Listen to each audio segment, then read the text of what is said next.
Hello, welcome to my RV. This is my RV life post through hike. I'm Tonya, aka Monarch, if you haven't watched any of my videos. Welcome.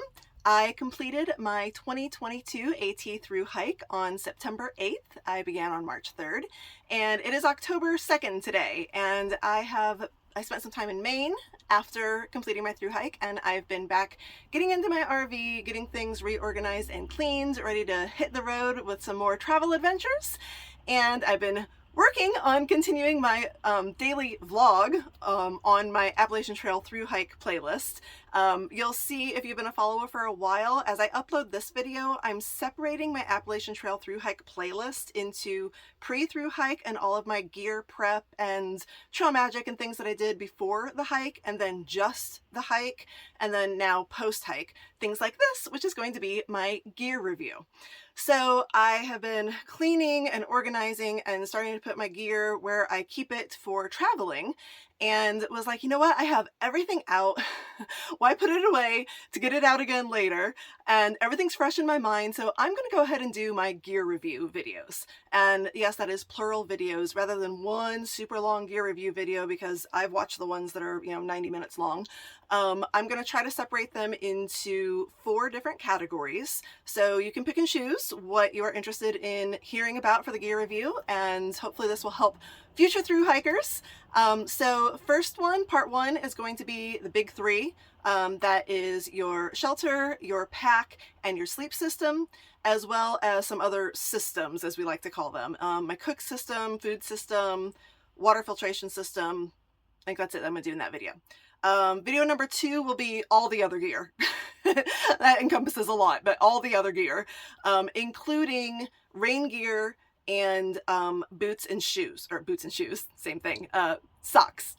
Then video number 3 will be, I know it doesn't seem like this is enough for a video, but trust me, it is, clothing choices.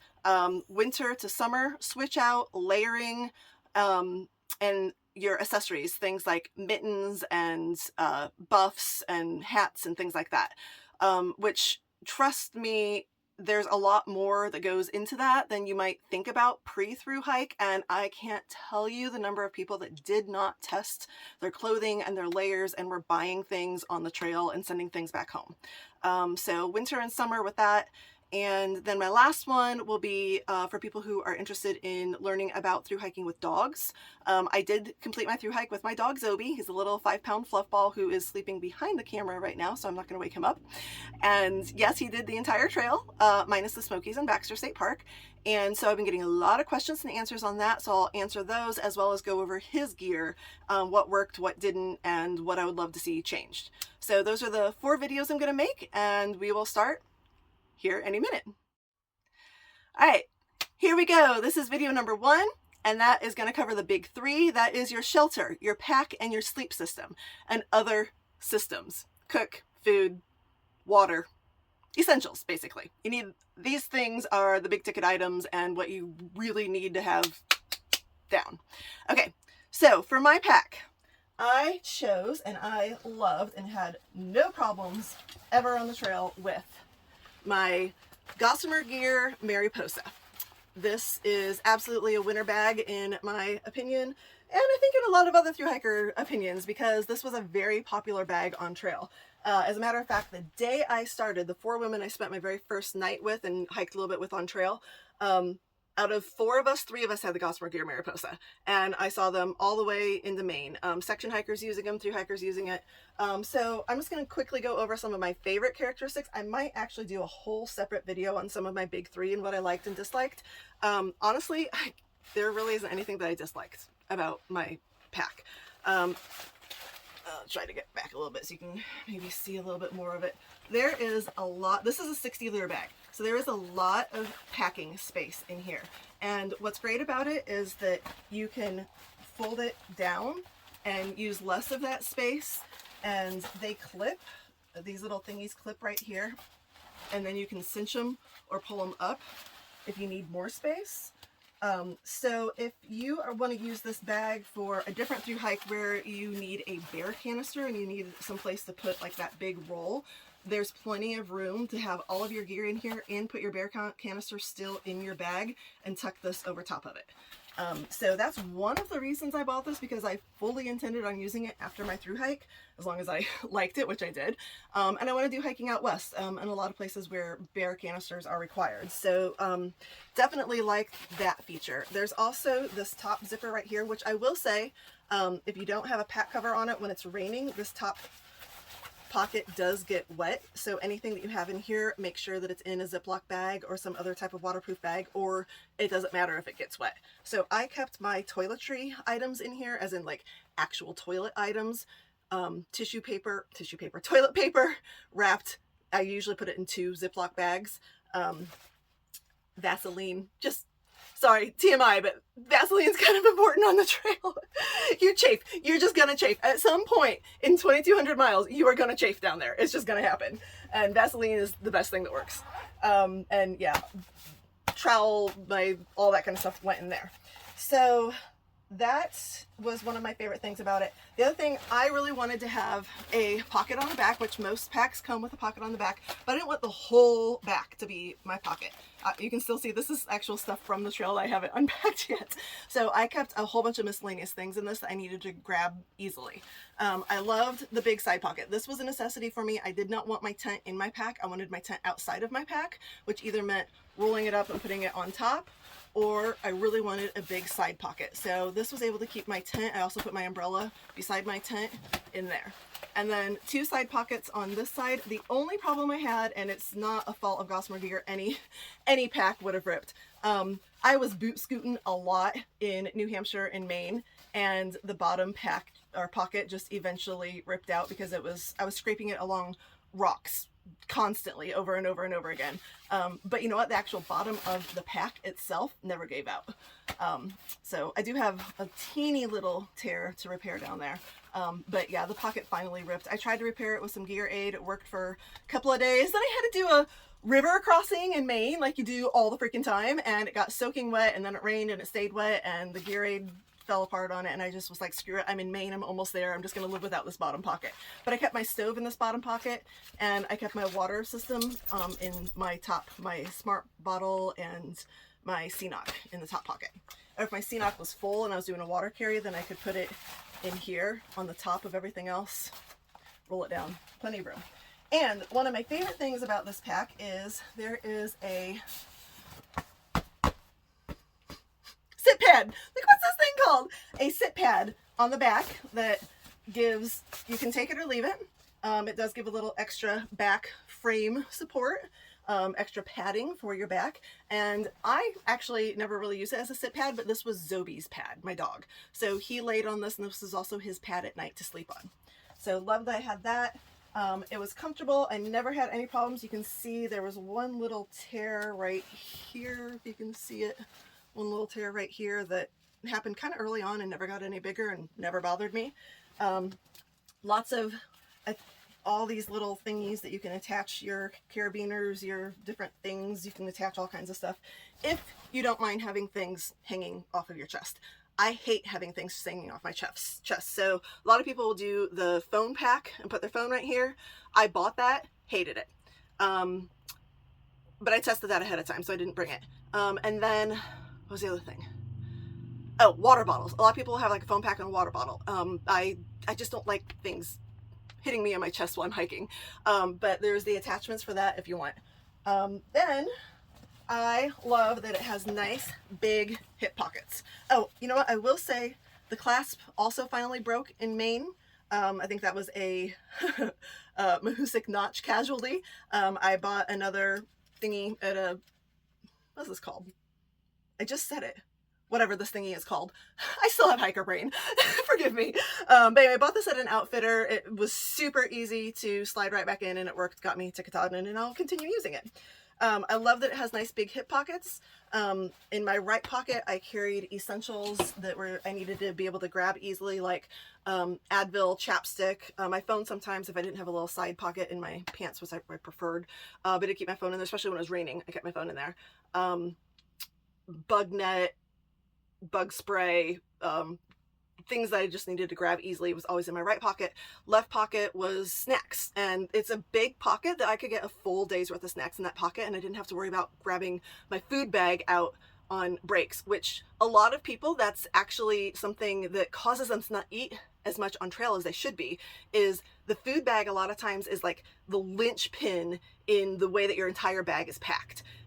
So people don't want to tear their whole bag apart when they're on breaks to get a snack out. So that's where hip pockets, or if you don't have hip pockets, you'll see people wearing the fanny packs, waist belts, but you know, fanny pack. So you can have things easily to grab and go. And I definitely recommend that. I loved the size of the hip pockets on here. They looked a little big and bulky on me. I look back on some videos because I had them stuffed, but I didn't care. I didn't have to get in my food bag during the day. All right, so that's the lowdown on the bag. While I have it out, let's talk about my shelter. I have the Nemo Hornet Elite 2-person tent. This is about a $500 tent. I got it on sale.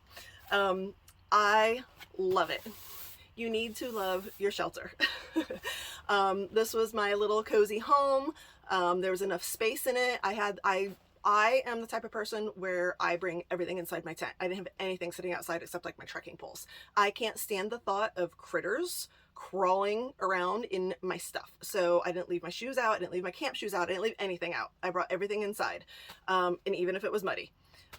So I had enough room for my pack, all of my gear to be spread out around me and organized. Zobi he always had his little designated corner to be curled up in, and you know, my sleep system spread out.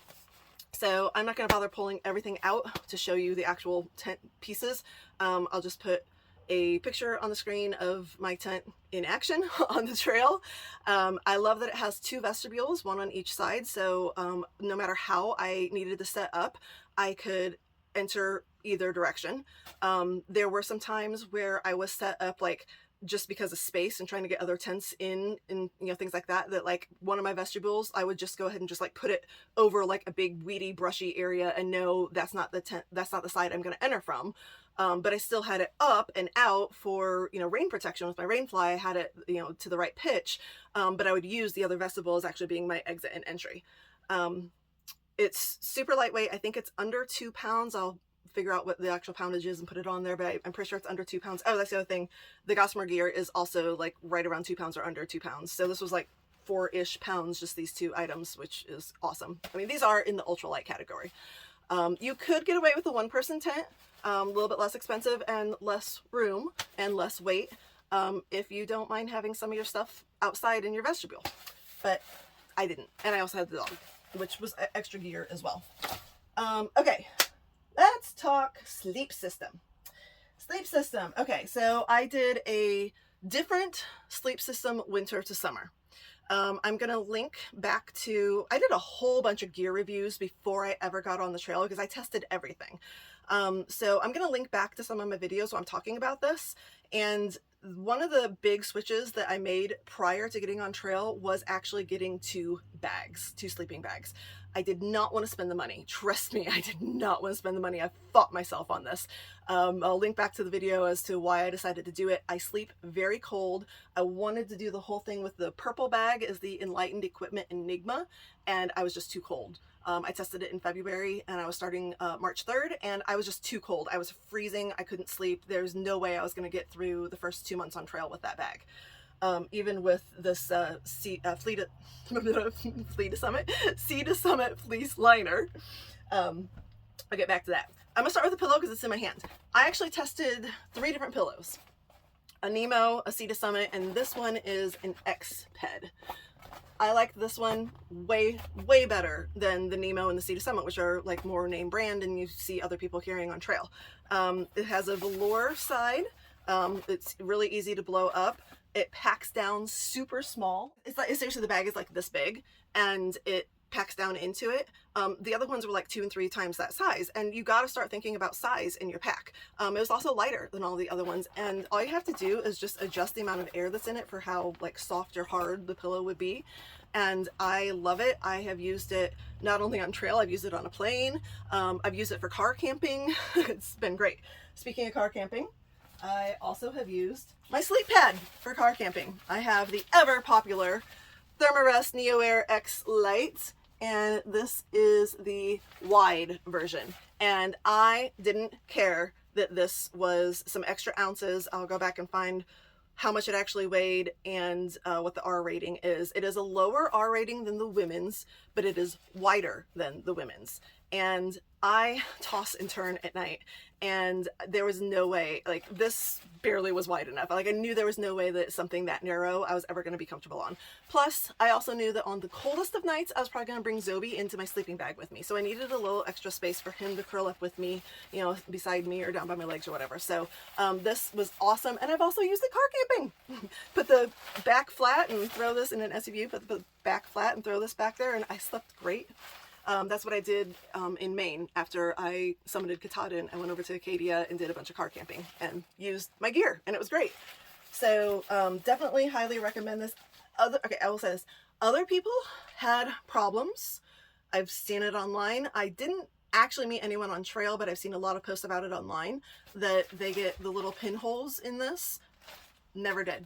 2,200 miles plus car camping plus all of my shakedown hikes beforehand. This has got a lot of mileage on it, and I've never had a problem with it. It also cleans up very, very well. It smelled at one point pretty bad, and I soaked it in like kind of smelly good water, and it's great. And it's actually pretty clean, all things considered. Liners. So I did have both a silk liner and a fleece liner. This was supposed to be my summer system. So I did not start the trail with this because I started in winter. I started the trail with this. This is a fleece liner. There are 3 different Sea to Summit fleece liners. They're called a reactor. This is the one that I have. It's like the middle of the road. There's like a thinner one, a middle one, and a thick one. And this is the middle of the road one. And this is the one that most people on trail have. I pretty much saw like everyone on trail had this. So this definitely helped keep me warm in the winter. I'm a very cold sleeper. Again, I decided to go ahead and get a second bag. I got a mummy bag. We'll talk about those in a second. So I was able to use this with my mummy bag and stay warm even on nights that it got down in the single digits in the Smokies at 6,000 feet elevation. In the summer, my plan was to send this back and only use my liner with my purple one, my Enigma quilt, which opens up. So I did use this a couple of times in the summer for an extra layer of warmth, and believe it or not, a silk liner does keep you warm. Gosh, what brand is this? It actually has its own like self pocket to fold back into, and I ripped it, so I always just stuffed it in the bottom of the bag, which is why it's so wrinkled. I forget what brand this is. I'll find it and put it on the screen. So I did use it a couple of times. This may be something that I carried that I probably didn't really need because I only used it like twice, but the nights I used it, I was glad I had it. Here it is. This is a Western Mountaineering tapered sleep liner, regular, 100% silk. All right.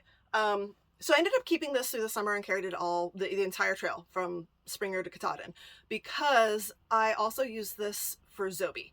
On chillier nights in the summer, I laid this over top of him, wrapped him around in it. At the end of like wet, cold, rainy days in the summer, when it's fine when you're hiking, but once you stop, you start getting cold. Same thing happens to the dog. I would dry him off and then wrap him up in this, and then he had his own sleeping bag, and then put him in his own sleeping bag. So I'm actually really glad that I saved this. I think I only used it for myself a couple of times. But if you don't have a dog, you can totally do the switch out to silk in the summer. But, test it. Y'all sleep differently. I sleep cold. Speaking of sleeping cold, so I got Western Mountaineering sleeping bag for winter, and I had this from March through the middle of May. Mid-May is when I did my summer winter gear switch out. And by mid-May, I was pretty much sleeping on top of it with maybe a little bit of it over me, or just using like the fleece liner as a blanket over me because it was too warm at that point. So I was ready for my other one when it came. But I love this bag. It kept me warm. It's a mummy bag, as you can see, so you can tighten this all up, cinch it all up, so basically only your nose is showing. And I really needed that, particularly in the Smokies, but there were a lot of other cold nights too. And Zobi loved it too. And there was enough room in it for him to be able to move around with me when I brought him into it with me. And I was telling everyone on the trail that this was 10 degrees because I really thought I bought a 10-degree bag. I just looked and it is actually a 20-degree bag, which I'm surprised I thought about the 10-degree one, but it is 20. But that may be why I needed the liner a couple of times. But so the one thing to know about mummy bags is they get narrower the lower the degree. So if you go down to a 10 degree or a 0 degree, that's where the mummy really starts feeling like it encases you. So I think looking back now on when I bought that, I decided on the 20 to have a little bit more room to bring Zobi in, and because I toss and turn, and the fleece liner helped make up that difference in temperature degree. All right, and last but not least, with the sleep system, the Enlightened Equipment Enigma. Enlightened Equipment is like all the rage on the trail. It seems like everyone has some sort of Enlightened Equipment quilt. The Enigma has a footbed sewn into it, so it doesn't completely open up like a full quilt does. And then it has these straps that you can close up on colder nights to keep it tighter around you. It does not have the whole top neck protection thing like the mummy bag did. So for me, between those openings and not having anything extra around me up here, I just froze. Like, air just got in everywhere and I was freezing. But for summer, it was fabulous to just put my feet down in the bottom, and then this is just basically like having a blanket over top of you. And you can move it around, pull it up, do what you need to do. Loved it. It was great from May through Katahdin. We had warm weather. We had 90-degree weather in Maine. So we had a couple of cold nights in New Hampshire, but I was perfectly fine with that, and bundling up with some extra layers.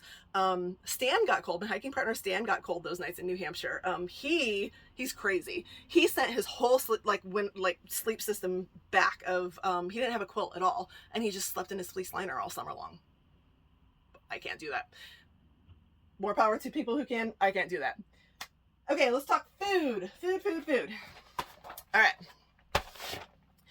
I did not want to have to worry about hanging a bear bag ever on the trail.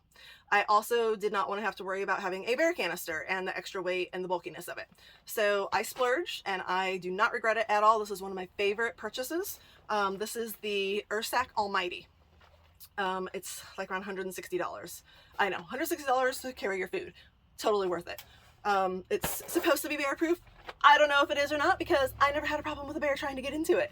And then all you have to do is, after you cinch it up, you tie a little knot, and then you have this that you can tie around a branch or a log or a rock or whatever you want to secure it to. You don't have to worry about an actual PCT style bear hang.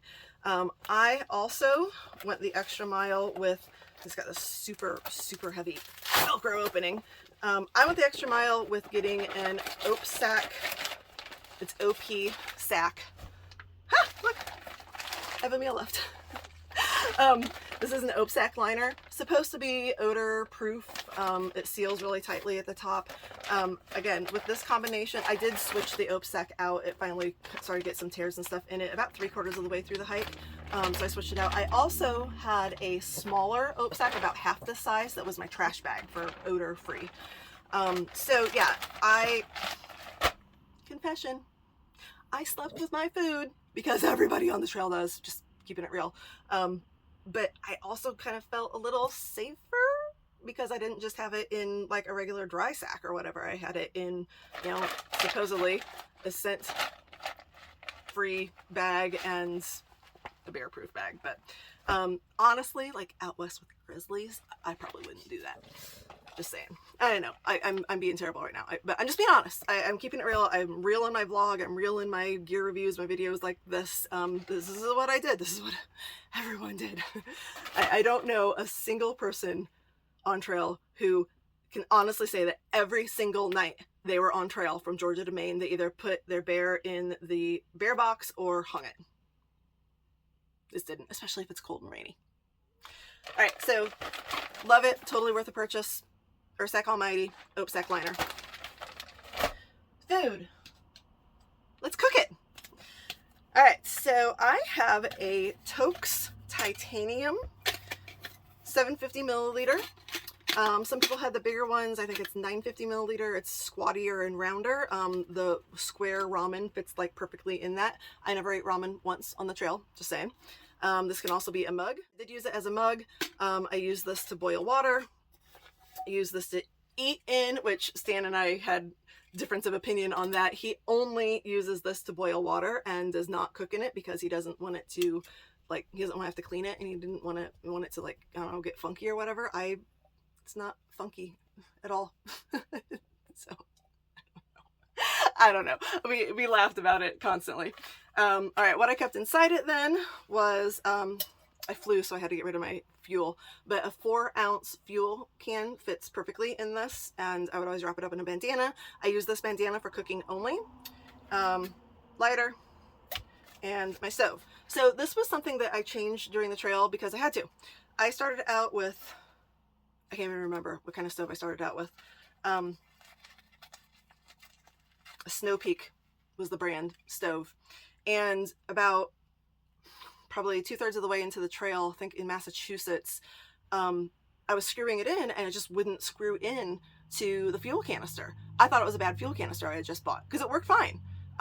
So I threw the fuel canister out, bought another one, and it still wouldn't screw in. I was like, what the heck? So I tried it on stands and it still wouldn't screw in. So something happened with it that it wouldn't screw in. Probably maybe could have been fixable, but I didn't have the time or the luxury to try to figure it out and take it in somewhere or whatever. So tossed the stove, ended up buying 2 fuel cans, and ended up having to buy a new stove. So the new stove that I bought is a, I don't know how you say this. It's a really popular brand, Oli Camp, OLI Camp. They also make fuel containers that a lot of people use on trail. So this was literally the only lightweight option that the outfitter had that I was at, and it's been great. So all those little things flip up like that. You screw it in, you turn this on, you light it. It doesn't have the little like self lighter like the Pocket Rocket, but it's super light. This is, I don't know what the ounces are in this, but this is like super crazy light and comes in its little carrier. And this and my lighter fit together in that. It goes in the totes. And on top of that, I had my Sea to Summit collapsible cup. Invaluable, highly recommend. Did have to replace my original one.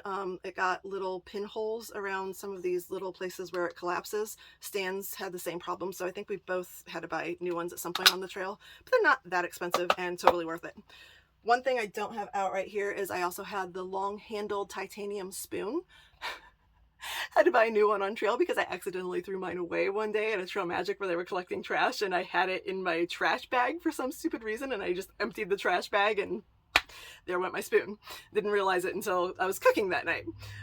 So yeah, so that's my complete cook system, both said sleep system. Sea to Summit, toques, 750 milliliter, stove, all that. Okay, so that's food. Water, this is very easy. I accidentally threw away my smart water bottle. Well, not accidentally, it was gross. But I didn't think about the fact that I needed something to show, and I don't have a smart water bottle or a life water bottle. So I have a video that shows how I created this. This is a hose from a bladder that I used from Georgia to Maine. It was perfect. I love it.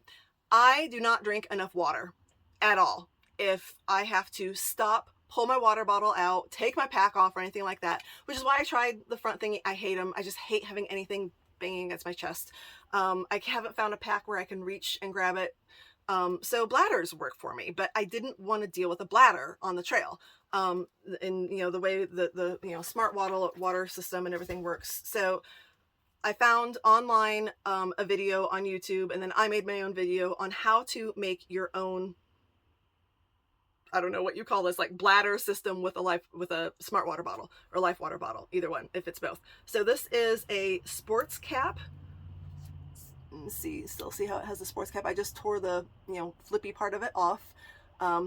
Taped, I have a rubber band in there. I really should have tried to find an O-ring, but I had a rubber band in there and taped around the top to keep it from leaking. It did still leak a little bit here and there. This goes in the bottle. And then, so my bottle was back here. This went around in my pack. Actually, it went this way. I'm really being accurate. Bottle was back here. This went around my pack. This was on my shoulder. So now I could easily drink as I needed while I was hiking, just like a bladder, but it had a smart water bottle. Loved it. Had tons of people ask me about it on trail. I think that's probably going to become more and more popular. And basic CNOC. I carried a 2-liter. Some people carried a 3-liter. 2-liter always worked for me. And I carried a 1-liter smart water bottle. So the most water I could carry at a time was 3 liters, but that was honestly all I ever needed. Sawyer, my Sawyer squeeze worked perfectly from the beginning all the way till Maine or New Hampshire or Maine. I finally bought a new one. It was Maine because we had to get water from a couple of ponds. We were in a drought this summer, so we had awful water sources. I mean, we were literally scooping from mud puddles and pond scum. So there were a couple of ponds that we had to scoop from in like northern New Hampshire, right around the border of New Hampshire and Maine, that just totally clogged up my filter. And after all those miles and cleaning it so many times in the pond scum and dirt and mud, it wasn't getting clean anymore. My trickle was like, so I did finally buy a new one, but I love the Sawyer squeeze. Other people use the Katahdin Be Free. The knock on the Katahdin Be Free is that the bag that you fill and then you squeeze from gets little pinholes in it. So I constantly saw people with this little sprays of water coming out while they were squeezing, and those would get more and more, and then finally had to get a new bag. My CNOC is the same CNOC from beginning to end of trail, and I have absolutely no issues with it at all. It's been great. All right.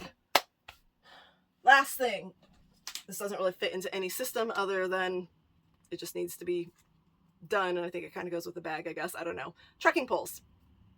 I was not a trekking pole fan or user prior to through hiking. I had them. I used them occasionally. I always thought they were clunky, and I felt like, you know, now I can't imagine hiking without them. Saved my knees, saved my life. Not even joking, probably a couple of times. I started and ended with the same ones, never had any problem. REI, simple, flash, carbon, 140, they're lightweight. I shouldn't say I never had a problem. The problem I had with them was this bottom one just would not work after a while. No matter how much I tightened it or loosened it, like it still did this. I got used to it. I just got used to it doing this while I was hiking. Probably would have drove someone else crazy. I got used to it. So never bought new poles. We'll still use these poles. Okay, that's the end for video 1. See, I told you this would be like a super crazy long video if I did this all at once. So coming up, video number 2 will be all the other gear that you need to go on a through hike. All right, thanks for watching, and please click subscribe, follow, bell, you know the drill. Thanks.